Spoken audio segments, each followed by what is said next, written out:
안녕하세요. 저는 얼마 전 이상가족 상품과도 같은 극적인 재회를 경험한 한 여성입니다. 몸으로는 헤어진 적이 없지만 마음으로 충분히 멀어져 있던 두 사람이 다시 가까워지는 걸 두 눈으로 똑똑히 목격하게 되었는데요. 그 감동의 현장을 지금부터 이야기해 보도록 할게요. 오늘 제 사연의 주인공 중 한 분이신 저희 아버지는 좀 보수적인 분이셨어요. 평소에 엄마한테 너무 함부로 대하고 엄마를 힘들게 하셨죠. 언젠가 한 번은 아버지가 엄마를 나무라는데 이런 걸로 나무라시더라고요. 이 여자야, 지금 옷걸이 그게 뭐야? 옷을 입으려면 제대로 입으라고 했어, 안 했어? 나이 처먹고 꼴싸납게 지금 치마 길이가 그게 뭐야? 종아리가 훤히 보이잖아. 나이 먹고서 나이값도 못해? 당장 발목까지 오는 치마로 갈아입어. 얼른. 노망난 것도 아니고 어디서 저런 옷이 났어? 남들 보기 무섭네. 그때 당시 저희 엄마 옷은 그렇게 짧지도 않았어요. 무릎 아래까지 내려와 종아리 일부를 덮을 정도의 긴 치마였는데도 아버지는 엄마를 호되게 나무랐죠. 근데 거기에서 끝이 아니랍니다. 저희 아버진 밥 먹을 때나 평상시에도 엄마를 나무라는 일이 너무 많았습니다. 예를 들어 그런 거였어요. 아, 이 사람아, 국이 왜 이렇게 짜? 이젠 혓바닥도 늙었나? 아, 왜 음식이 갈수록 맛이 없어져? 이럴 거면 밖에 나가 사와. 왜 밖에서 힘들게 벌어온 돈으로 산 재료들로 음식을 망치길. 이딴 거 하나 제대로 못할 것 같으면 그냥 다 때려치우고 나가서 돈을 벌어와 차라리. 이렇게 아버진 돈 안 벌고 집에서 가정주부로 있다는 이유로 엄마를 많이 무시하면서 사셨어요. 특히나 할아버지 때부터 가부장적 분위기가 굉장히 심했기에 그걸 그대로 물려받은 아버지는 어머니를 심하게 무시하며 지내셨죠.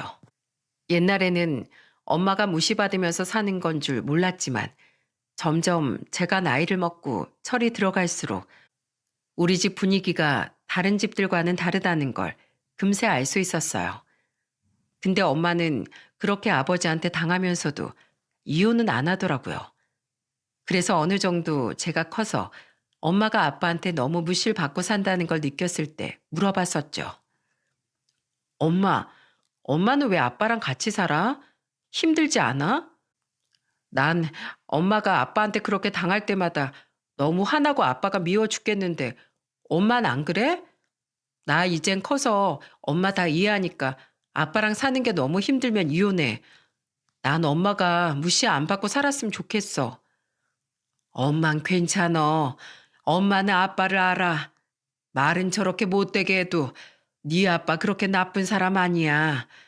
안 그럼 엄마 진작 네 아빠 떠났지. 네 엄마 그렇게 바보 아니야.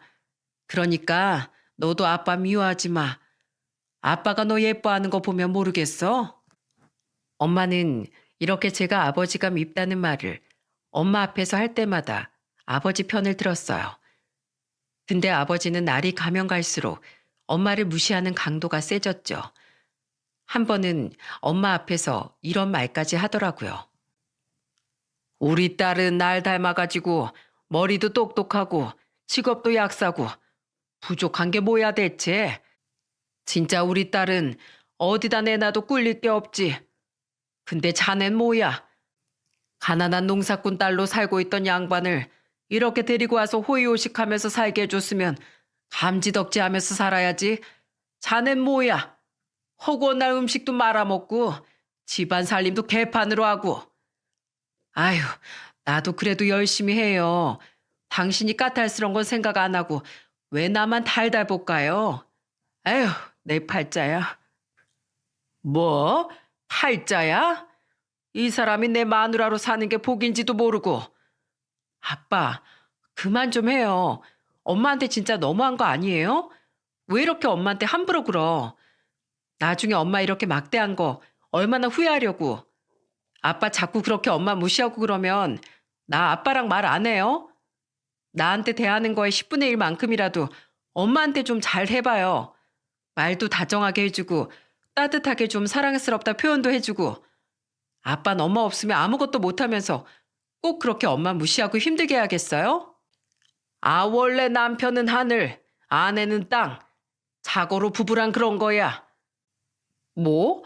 그럼 나도 결혼해서 나중에 내가 남편한테 엄마처럼 무시당하고 하늘 같은 남편한테 이리저리 시달리면서 살아야 하는 거야? 무슨 소리? 넌 절대로 안 되지. 우리 딸은 그렇게 살면 절대로 안 되지. 어디 사위라는 놈이 그러기만 해봐. 내가 가만두나. 아유, 거봐, 아빠. 그러니까 엄마한테 잘 좀 해요.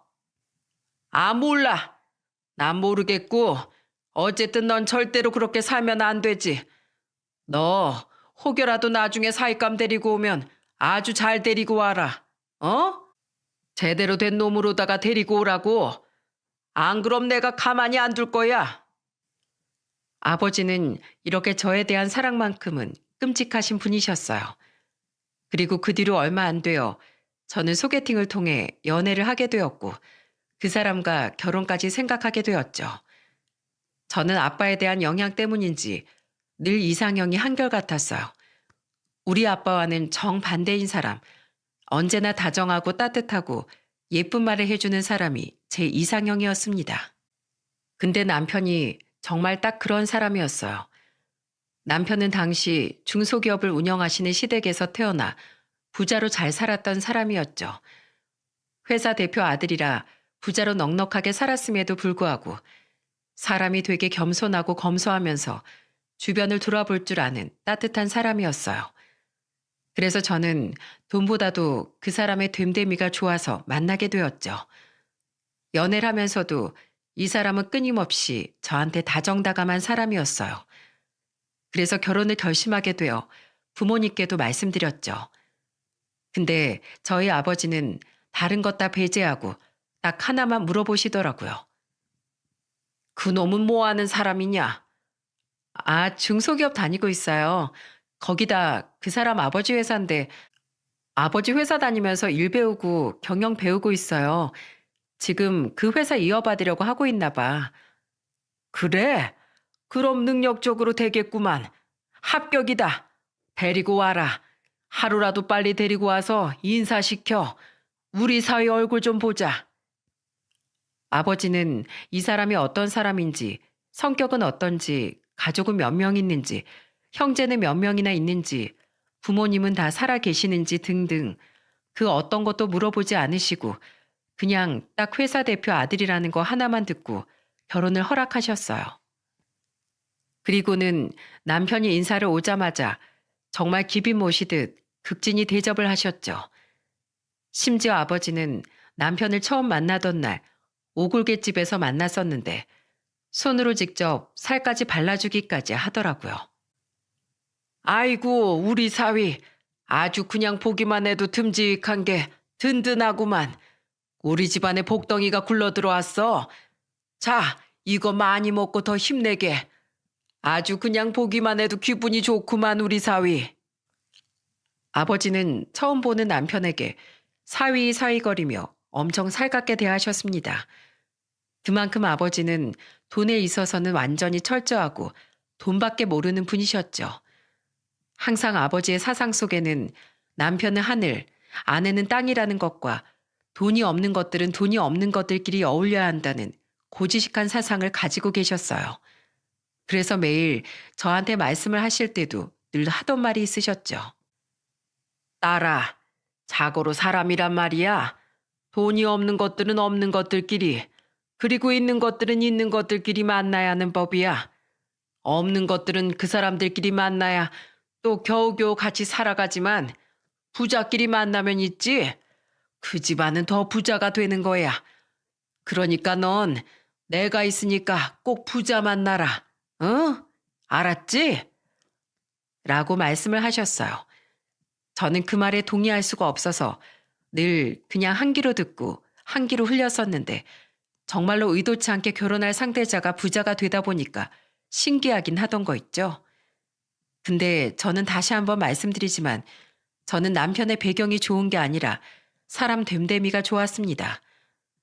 근데 저희 아버지는 오로지 돈 하나만 보고 남편을 그렇게 좋아했던 거였어요. 그래도 일단은 아버지 마음에 들었으니 다행이다 여기고 결혼을 했죠.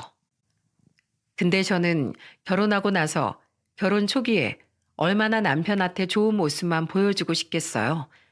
싫은 모습, 안 좋은 모습까지 아예 안 보여줄 수는 없겠지만 그래도 되도록이면 천천히 보여주고 싶었는데 우리 아버지로 인해 모든 것이 다 물거품이 되어버렸습니다.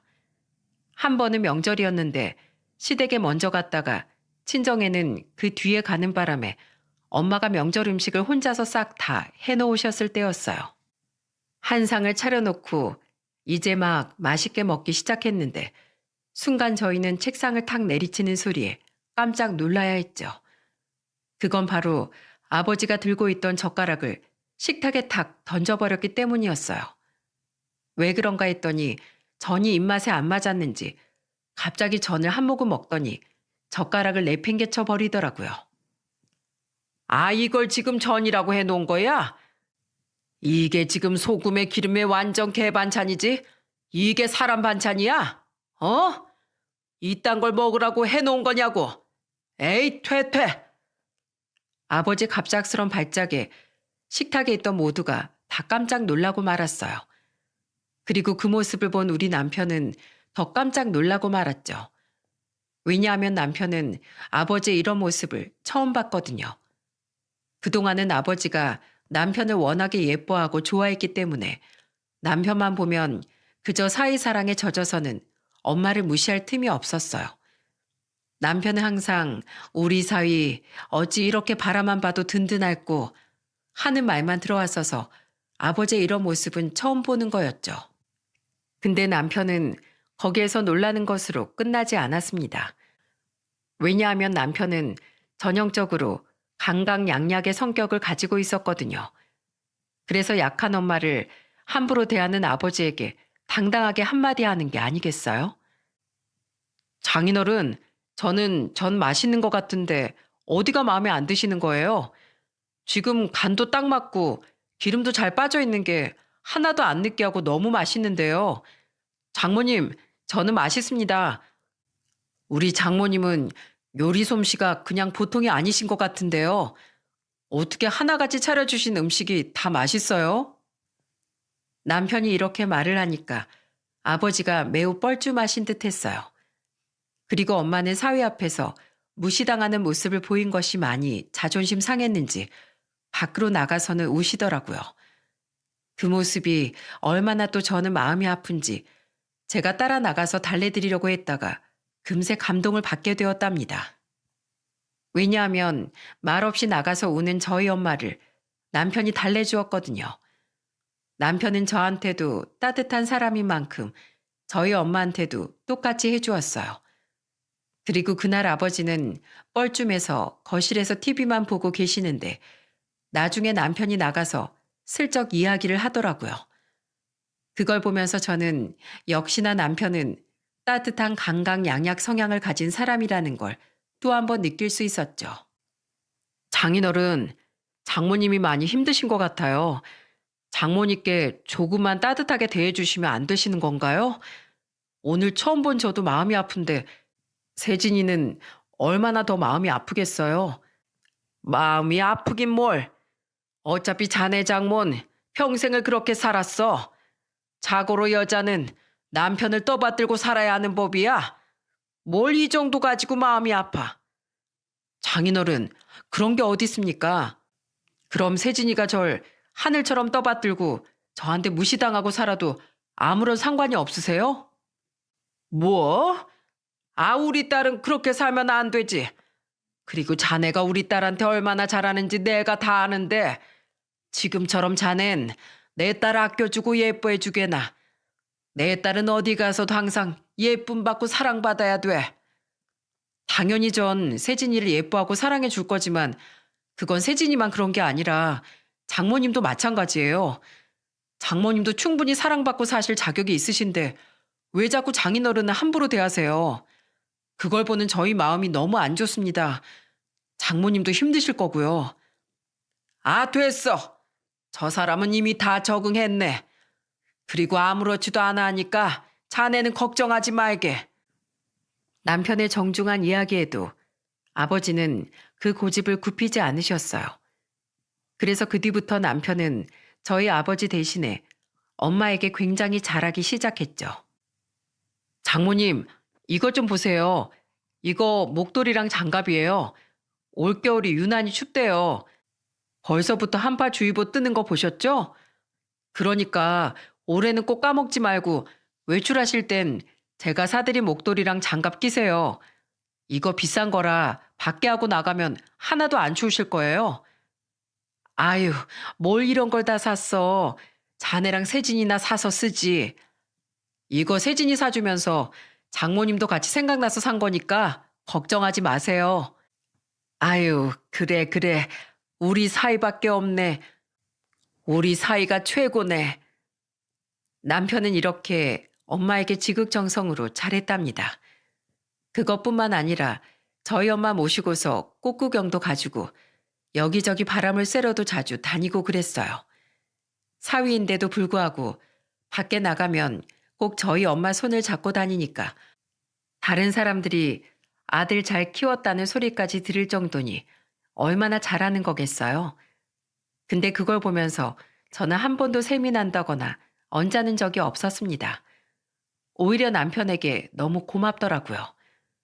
오히려 저보다도 더 가까이 엄마랑 지낼 때도 있었는데 그런 때도 저는 남편에게 너무 고마웠어요. 저희 아빠나 제가 다 채워주지 못했던 섬세한 부분들, 외로웠을 시간들을 보상이라도 해주듯 다 채워주니 오히려 너무 고마울 따름이었죠. 근데 딱 한 사람은 아니었답니다. 남편과 저희 엄마가 가깝게 지내는 걸 보면서 저희 아버지는 되게 질투를 많이 하셨어요. 자, 장모님, 이거 되게 좋은 코트예요. 이번에 세진이 생일 선물 사느라 백화점에 갔는데 장모님한테 딱 어울릴 만한 코트가 있더라고요. 안 그래도 저번에 장모님이랑 바람 쐬러 갈 때 입으셨던 코트가 좀 해진 것 같아서 하나 사드리고 싶었는데 잘 됐지 뭐예요. 세진이한테 들어보니까 그 코트가 20년도 넘은 코트라면서요. 이것만큼은 아끼지 마시고 편하게 입으세요. 아셨죠? 해지면 또 얼마든지 제가 사드릴 테니까 실컷 입으셔야 돼요. 아셨죠? 아이고, 뭘 또 이런 것까지 샀어 그래. 난 괜찮은데 자네나 하나라도 더 사 입지. 저희는 옷 많이 있어요. 알아서 잘 입고 다니니까 걱정하지 마세요. 그날도 남편은 친정에 놀러 가서는 저희 엄마에게 코트를 선물했어요. 근데 지금까지는 조용히 있었던 아버지가 그날은 한마디를 하시던 거 있죠. 아버지는 서운함이 좀 쌓였었는지 남편에게 대놓고 서운하다고 말을 하더라고요. 근데 여기에서도 우리 남편이 강적으로 나왔답니다. 아, 자네 장모만 장모고 난 뭐 장인어른도 아닌가? 부모도 아니야? 뭘 그렇게 장모만 챙겨? 그 참 너무한 거 아니야? 장인어른은 평소에 옷 자주 사 입으시잖아요. 보니까 저번에도 새 옷 사셨던데요. 장인어른이 평소에 장모님 조금만 더 챙겨주셨더라면 제가 이렇게 안 챙겨드리죠. 그러니까 앞으론 장인어른이 좀 챙겨드리세요.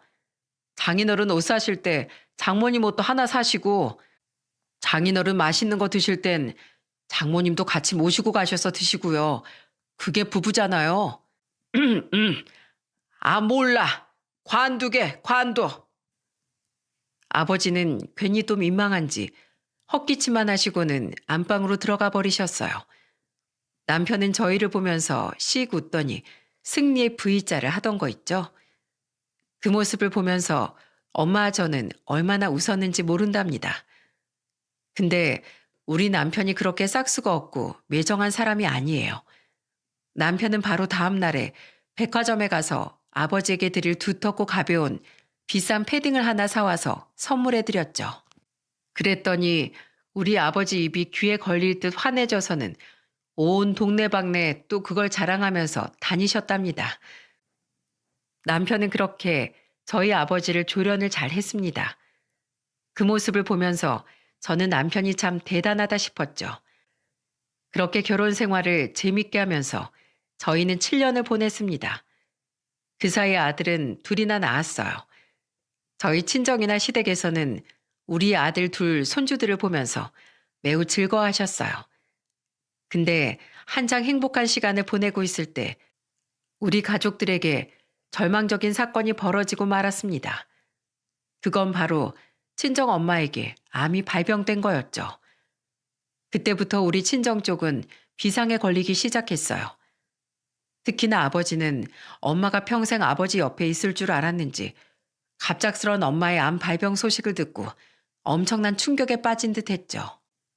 하지만 우리가 충격을 받은 게 무색할 만큼 엄마의 병은 점점 커져만 갔어요. 엄마는 병원과 집을 오가면서 치료를 받으셨는데 그때마다 남편은 항상 동행을 하며 지극정성으로 엄마를 모셨습니다. 특히나 병원에 있든 집에 있든 매일 엄마 얼굴을 보면서 말동무도 되어드리고 간호도 해드리는 정말 멋진 사이였죠. 근데 그보다도 훨씬 더 놀라운 사람이 있었어요. 그건 바로 아버지였습니다. 아버지는 엄마가 병투병을 시작하자마자 변화되기 시작하더니 엄마 옆에서 한시도 떨어지려고 하지 않았죠. 거기에서 더 놀라운 건 그 거친 돌 같던 아버지가 엄마 앞에서 눈물을 흘리셨다는 거였어요. 이복의 마누라, 왜 갑자기 이렇게 아프고 그래? 영영 나랑 있어줄 거 아니었는가? 내가 돈도 많이 벌어다 주고 좋은 집에서도 살게 해주는데 뭐가 부족해서 날 이렇게 빨리 떠나려고 그래? 여보, 제발 살아줘. 어? 내 옆에서 살아만 있어주면 내가 앞으로는 정말로 호강시켜줄게. 앞으로 정말로 자네한테 잘할게. 그러니까 나 버리지 말고 제발 나랑 같이 있어주게. 자네 없이 나 혼자 어찌 살라고. 제발 힘 좀 내봐. 그 까담 별거 아니잖아. 그러니까 제발 조금만 더 힘을 내줘. 여보, 고마워. 당신이 이렇게 나한테 말을 따뜻하게 해줄 때가 다 있네. 아파서 좋은 것도 있었구만. 우리 남편한테 살아생전 호강시켜준다는 소리까지 다 들어보고 우리 여보가 그렇게 간절하게 말하니 내가 또 힘을 내봐야 할 텐데 근데 쉽지가 않어. 내가 더 힘을 내서 더 살고 싶은데 왜 이렇게 암 하나 이기는 게 힘들까? 여보, 이게 내 팔자인가 봐. 난 그냥 여기까지인가 봐. 그런 소리 마. 팔자가 그런 거면 내가 바꿔줄게. 내가 어떻게든 바꿔줄 테니까 당신은 그저 살 생각이나 해. 어떻게 하면 살 수 있을까? 그것만 생각하라고. 알았지? 제발 나 불안하게 약한 소리 하지 마. 당신이 그렇게 포기해버리면 내가 너무 무서워.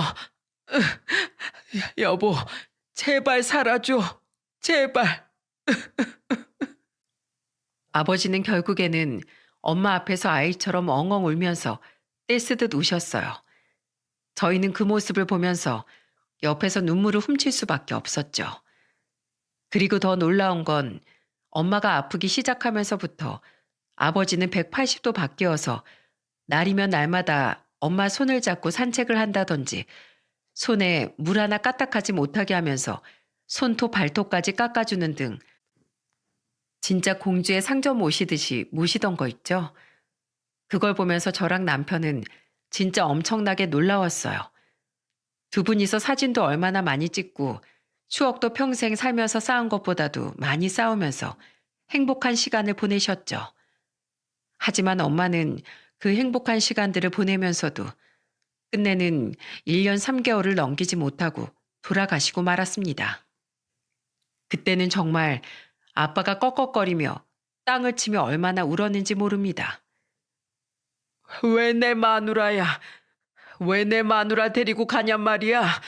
다른 사람 다 냅두고 세상에 못된 인간들 다 냅두고 왜 착하디 착한 내 마누라를 데리고 가냔 말이야? 돌렸네.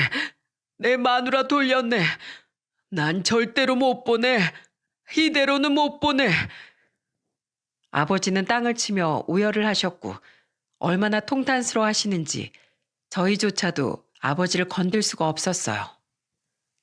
그래도 그나마 다행인 것은 엄마가 마지막 떠나기 전에 아버지에게 마지막 이야기를 건넸기 때문이었죠. 여보, 나 없다고 너무 상심하지 마. 그리고 지금까지 나한테 잘못했다고 죄책감도 가지지 말고. 나는 충분했어. 난 당신이랑 살면서 때로는 고단하고 때론 힘들고 서럽기도 했지만 그래도 행복했어. 당신이 말이 모나서 그렇지 실은 나를 얼마나 사랑하는지 내가 잘 알거든. 말은 그렇게 투박하게 해도 당신이 나한테 알게 모르게 얼마나 잘했는지 다른 사람은 몰라도 나는 알아. 내가 잘 때 이불 발로 차고 자고 있으면 꼭 자다 일어나서 나 이불 덮어주고 내가 감기라도 걸려서 기침하고 있으면 언제 사놨는지도 모르게 쌍화탕이랑 감기약 사다 놓은 거 내가 그거 모를 줄 알았지? 무엇보다 나한테는 구박하는 듯 말해도 다른 사람들한테 가선 내 자랑 끔찍하게 하는 거 나 다 알고 있었어. 그러니까 내가 당신이랑 같이 살았던 거야. 나를 얼마나 사랑하고 아껴주는지 내가 다 아니까. 그리고 내가 아플 때 당신이 내 옆에 있어준 것만으로도 나한텐 큰 힘이 됐어. 엄청난 위로가 됐어. 난 이제 죽어도 여한이 없어. 당신이랑 하고 싶은 거 다 해봤거든. 여보, 내 남편이 되어줘서 고마워. 그리고 나 당신이 내 남편이라 행복하고 너무 다행이었어. 그러니까 우리 예쁜 딸도 만날 수 있었지. 고마워. 그리고 사랑해 우리 남편. 엄마는 그 마지막 말씀을 하시고는 다음날 돌아가셨어요. 아버지는 이 말을 들으면서 행복해 하시면서도 많이 후회를 하셨습니다. 내가 왜 그랬을까? 내가 왜 그렇게 모질게 했을까? 아껴줘도 모자란 사람이었는데 내가 미쳤지. 내가 정말 미쳤지. 아빠, 괜찮아요. 너무 상심하지 마요. 엄마가 행복했다잖아. 아빠가 엄마 남편이라서 다행이었다잖아. 그거면 됐지. 그러니까 앞으로는 나랑 사위랑 또 아빠 손주들 보면서 행복하게 지내요. 우리가 엄마 빈자리까지 잘할게. 저희는 이렇게 아버지를 위로해드렸지만 아버지는 한동안 많이 힘들어하셨어요. 심지어는 엄마가 마지막으로 아버지 드시라고 만들어 놓은 반찬들까지도 손을 못 대시더라고요.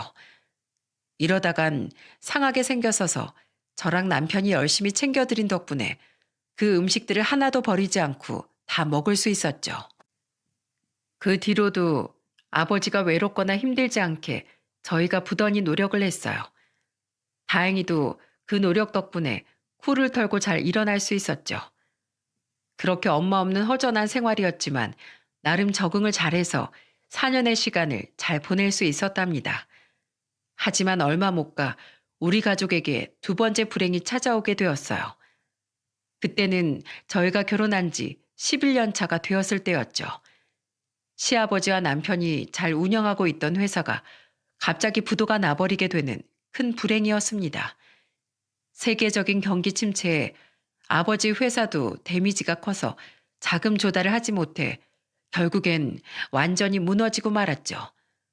남편도 시댁도 어떻게든 회사를 살려보기 위해 있는 돈, 없는 돈을 다 끌어썼어요. 신용 대출이고 뭐고 끌어다 쓸 수 있는 건 다 썼는데도 불구하고 어떻게 손을 쓸 수가 없었죠. 그래서 제가 먼저 남편에게 제의를 했었어요. 그때 당시 저희 집 시세가 12억 정도 했었는데 그걸 팔자는 제의를 했습니다. 여보, 우리 이거 아파트 파는 거 어때? 어차피 이거 아버님이 처음부터 다 해주셨던 집이었잖아. 처음에 7억에 들어와서 지금 아파트 값도 5억이나 올랐대. 그러니까 우리가 이거 팔아서 아버님이랑 당신 회사에 보태자. 어떻게든 일단 회사를 먼저 살려야 할 거 아니야. 여보, 정말 그래도 괜찮겠어? 난 진짜 이 집만은 건들고 싶지 않았어. 에이, 당연히 괜찮지. 난 당신이랑 우리 애들만 있으면 돼. 뭐 우리 네 식구 여기보다 조금 더 작은 집으로 들어가도 충분해. 그러니까 내 말대로 하자, 여보. 여보, 고마워. 내가 꼭 일어설게. 당신이랑 우리 가족들 희생이 헛되지 않게 내가 진짜 노력할게. 어, 여보, 난 그거면 돼. 그 마음 하나면 우리는 충분해. 그렇게 해서 우리는 집을 팔게 되었습니다. 하지만 그건 밑빠진 독에 물붓기였어요. 집까지 팔았는데도 불구하고 오래가지 못했죠. 남은 돈으로 직원들 월급 계산해 주고 나니까 정말이지 아무것도 남아있는 게 없더라고요. 그 충격으로 시아버지는 쓰러지고 마셨습니다. 시아버지는 그 사업만 30년을 하신 분이었기에 자신의 사업장이 부도가 나는 걸 보고는 한순간에 무너져 버린 거였죠. 그러면서 남편도 많이 힘들어 했었어요. 왜냐하면 남편이 경영을 배우면서 시아버지 대신에 운영을 도맡아 했는데 본인이 운영을 잘못해서 회사가 망한 것 같다며 자책을 많이 했습니다. 그러면서 한동안 거의 술을 입에 달고 살았어요. 다른 일자리를 구해볼 생각도 못하고 그냥 무너져서는 집안에서 내내 술만 마시며 지냈죠. 저는 그걸 보면서 답답하면서도 너무 안쓰러웠기 때문에 남편을 뭐라고 할 수 없더라고요. 근데 그때 제 친정 아버지가 이 모든 사실을 알아버리게 되셨어요. 우리가 이사를 했다는 이야기를 하면서 이사한 사정에 대해 말씀드리니까 막 화가 나서는 새로 이사한 집으로 찾아오셨죠. 아니, 그 집이 어떤 집인데 팔아? 이 작은 집에, 이 허름한 집에 어떻게 내 딸이랑 내 손주들을 살게 할 수 있단 말인가? 내가 뭐라고 했어? 우리 딸 끝까지 잘 지키라고 했지? 내 딸한테 잘하라고 했지? 죄송합니다. 죄송합니다, 장인어른. 사위가 이렇게 부족합니다. 이렇게 모자랍니다. 남편은 아버지의 말에 하염없이 죄송하다고만 할 뿐이었어요. 아빠, 너무 그러지 마. 힘든 사람한테 왜 그래? 내가 그랬어.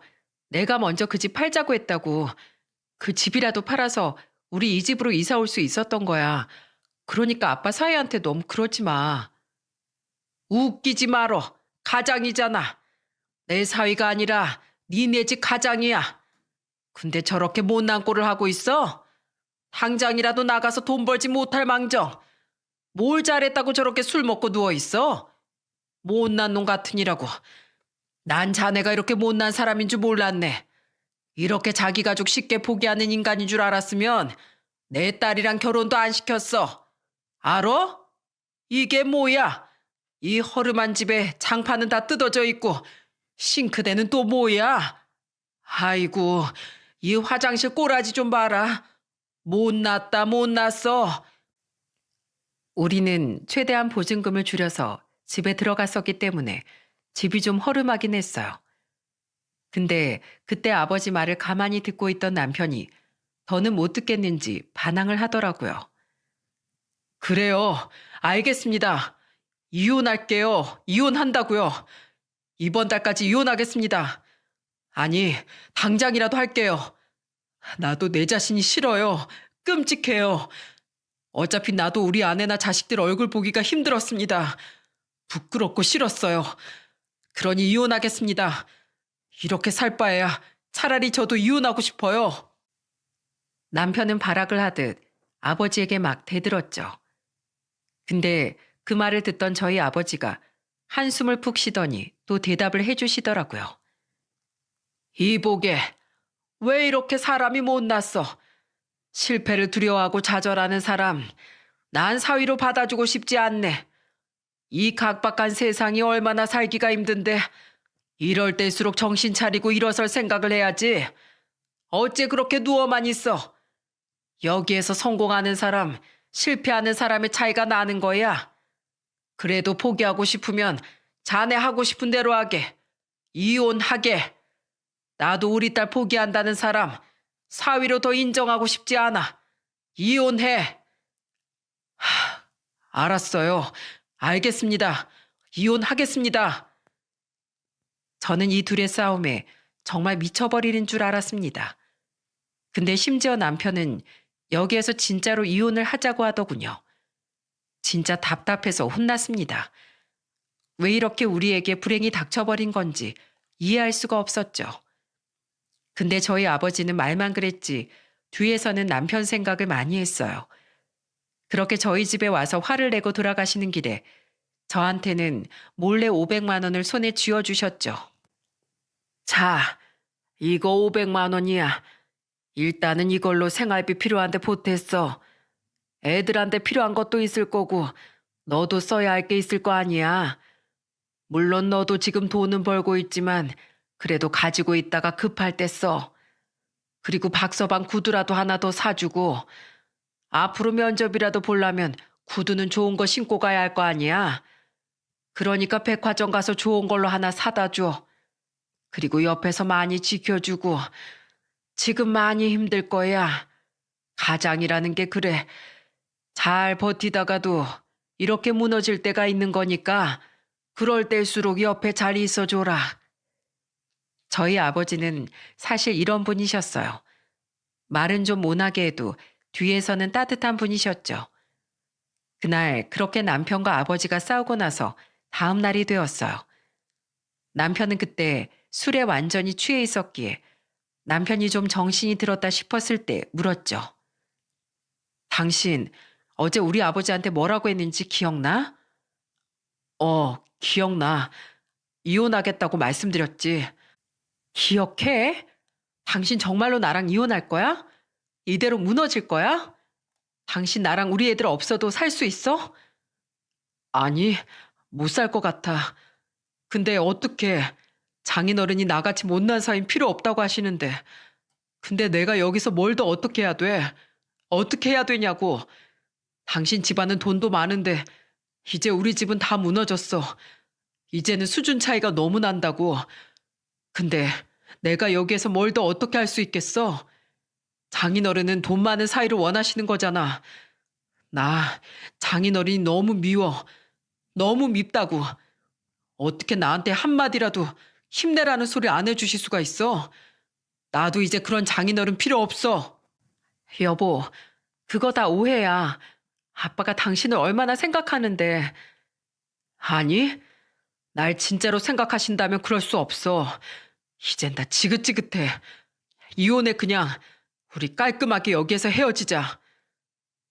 남편은 끝내는 저에게 이혼을 요구했어요. 하루하루가 너무나도 힘든 시간이었습니다. 결국 남편은 이혼을 강행했고 저도 저랑 같이 살기 싫다는 사람 억지로 더 붙잡고 싶지 않았어요. 하지만 그래도 남편이 힘들 때 충동적인 선택이라는 걸 알았기에 어떻게든 그 마음을 되돌려 봐야겠다는 생각이 들어서 마지막으로 노력을 해봤었죠. 그때가 이혼하기로 한 날짜에서 2주 정도가 남은 상태였는데 저는 둘 다 싫어서 무슨 관계에 문제가 있어서가 아닌 단순히 힘든 상황을 못 이겨 이혼을 해야 한다는 게 이해가 되지 않았어요. 그래서 부단히 노력했지만 결국 남편의 뜻을 꺾을 수는 없었죠. 근데 갑자기 아버지한테서 연락이 오더라고요. 다짜고짜 남편을 찾길래 또 싸울까봐 얘기를 안 해주려고 했더니 절대로 안 싸우겠다며 희한한 말을 하시더라고요. 안 싸울 거야. 그냥 박서방 있는 곳이나 말해. 박서방이 나한테 선물을 보내왔어. 내가 도대체 무슨 짓을 한 건지 모르겠다. 네 엄마 그렇게 보내면서 후회했으면서도 또 그 못난 짓을 해버렸어. 우리 사위 어디 있는지 말해. 얼른. 저는 갑자기 남편이 아버지에게 선물을 보냈다는 말이 이해가 되지 않았어요. 하지만 무슨 선물이었는지 아버지는 다급하게 남편을 찾았죠. 하지만 그때는 저도 남편이 어디로 나갔는지 알 수가 없었습니다. 그래서 모르겠다고 했더니 바로 아버지가 그 선물을 들고 집으로 찾아오신 게 아니겠어요? 그리고는 아버지는 그 선물을 저에게 보여주셨고 아버지는 그 선물을 이미 본 상황이었는데도 불구하고 또다시 그 선물을 보니 자신의 못난 성격이 후회가 되었는지 털썩 쓰러지셨죠. 저는 도대체 뭐길래 저러시나 싶어 얼른 받고 저 역시도 그 선물을 보자마자 주저앉아 펑펑 울어야 했습니다. 남편이 보내온 건 다름 아닌 살아생전 엄마가 남편에게 썼던 편지였어요. 둘이서 워낙에 각별했기에 엄마가 남편 앞으로 편지를 썼던 것 같더라고요. 아빠, 왜 이래? 그게 뭔데? 네 엄마가 죽기 전에 박서방한테 남긴 편지야. 둘이서 얼마나 잘 지냈냐? 그때 써준 모양인데 그걸 여태 가지고 있었나 봐. 아버지는 눈물을 흘리며 말씀하셨고 저는 바로 그 편지를 읽어봤어요. 그 편지 안에는 엄마의 간절함, 그리고 엄마가 사위를 사랑하는 마음, 우리 가족을 사랑하는 마음이 고스란히 다 담겨 있었죠. 박서방, 장모일세, 못난 장모. 우리 박서방하고 이 세상을 더 오래 살고 싶었지만 하늘이 나한테 그런 기회를 주지 않으려나 보네. 난 우리 박서방이 우리 집안의 사위로 들어와줘서 얼마나 고마운지 몰라. 우리 딸하고 결혼해줘서 참 고마워. 나나 우리 딸이나 참 복받은 인생인 거지. 그래서 내가 자네만 보면 편하게 눈을 감을 수 있을 것 같아. 박서방, 앞으로 내 딸이랑 우리 남편 잘 좀 부탁하네. 실은 자네 장인이 날 무시하고 함부로 대하는 것 같지만 마음은 그런 사람이 아닐세. 마음만은 따뜻한 사람이야. 말은 그렇게 해도 내가 아프면 전전긍긍하면서 상태를 살피고 연락도 안 되면 조마조마해하면서 기다리고 걱정하는 그런 사람일세. 그냥 강해 보이고 싶을 뿐이야. 그 사람이 워낙에 보수적인 사람이라 그냥 세 보이고 싶어서 그런 것뿐이니 자네가 이해해 주게. 그 사람 성격이 워낙에 세서 언젠가 살면서 한 번쯤은 부딪힐 일이 있을 게야. 하지만 그래도 자네 장인이랑 싸우지 말게나. 말은 그래도 속은 그렇지 못할 테니까 조금만 이해를 해줘. 분명 살다 보면 힘들고 지치는 일들이 있을 거야. 아무것도 하고 싶지 않은 일도 있을 테고. 근데 그때는 그때뿐이야. 그 역경을 잘 이겨낼 수 있는 버팀목은 가족이네. 사랑하는 가족과 함께라면 어떤 일이든 지혜롭게 이겨낼 수 있을 걸세. 그러니까 우리 사위, 남은 내 가족들, 그리고 자네 가족들을 잘 부탁하네. 우리 사위 고맙고 사랑해.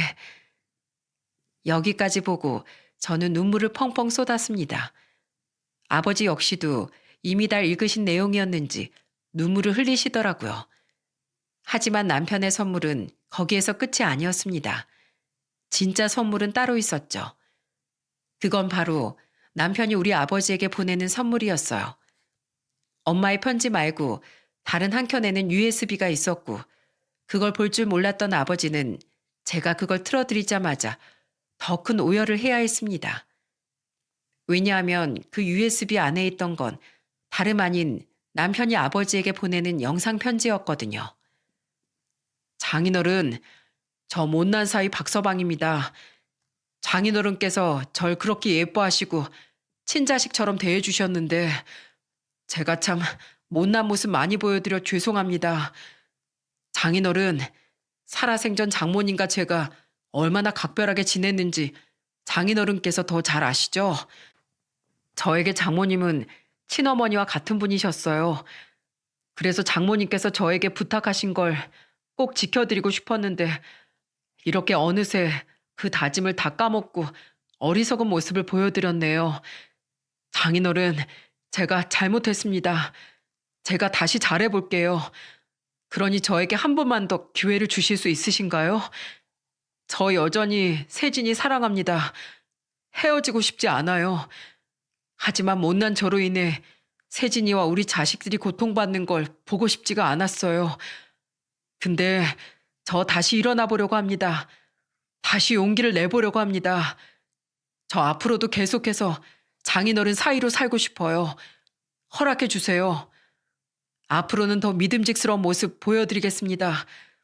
당당하게 장인어른 사이로 사는 모습, 세진이 남편으로 사는 모습 보여드리고 싶어요. 그러니 저 다시 받아주십시오. 기회를 주십시오, 장인어른. 여기까지 남편은 영상 편지를 쓰면서 본인도 엉엉 울면서 영상을 찍었더라고요.